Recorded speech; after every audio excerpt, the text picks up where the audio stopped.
මහබඩවැලි පිළිකා වළක්වා ගන්න පුළුවන්ද? කොලොනොස්කෝපි පරීක්ෂණයක් මගින් මහබඩවැලි පිළිකා කලින් හඳුනාගෙන ඒක අඩු කරන්න පුළුවන්ද?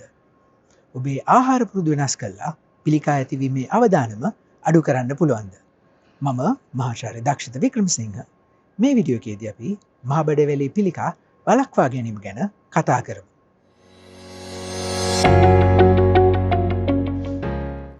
මහබඩවැලි පිළිකාවක් කියන්නේ දැනට ලංකාවේ බහුලම සහ වැඩි වෙන පිළිකාවලින් එකක්.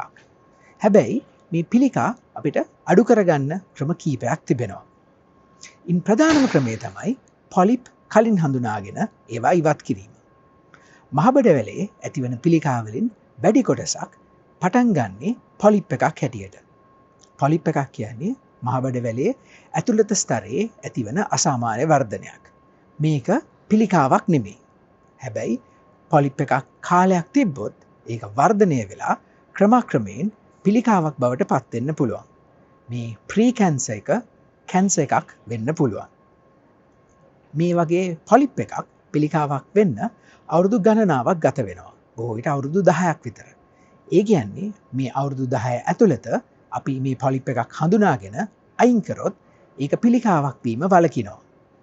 ඒ කියන්නේ අපි කොලොනොස්කෝපි පරීක්ෂණයක් කරලා මේ වගේ පොලිප් අයින් කරොත් ඔබේ පිළිකාවක් ඇතිවීමේ අවදානම අපිට අඩු කරන්න පුළුවන්. එන්ඩොස්කෝපි එහෙමත් නැත්නම් කොලොනොස්කෝපි පරීක්ෂණයකින් පොලිප් ඉවත් කිරීම තමයි පිළිකා මුලින් හඳුනා ගැනීම සහ පිළිකා අවදානම අඩු කරන්න තියෙන හොඳම ක්‍රමය. ඔබේ සමහර ජීවන රටාවේ වෙනස්කම් හෝ ආහාර පුරුදු නිසා පිළිකාවක් ඇතිවීමේ අවදානම වැඩි වෙන්න පුළුවන්.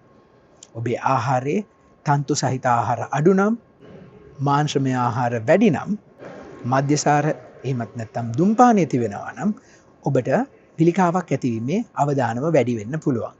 ඔබට මේ ආහාර පුරුදු වෙනස් කරන්න පුළුවන් නම්, ඔබට තන්තු ආහාර වැඩි කරන්න පුළුවන් නම්, රෙඩ් මීට් අඩු කරන්න පුළුවන් නම්, ඒ වගේම නිතරම ව්‍යායාම කරන්න පුළුවන් නම්, මධ්‍යසාර භාවිතය අඩු කරන්න පුළුවන් නම්, දුම්පානයෙන් වළකින්න පුළුවන් නම් ඔබේ මහබඩවැලේ පිළිකා ඇතිවීමේ අවදානම අඩු වෙනවා.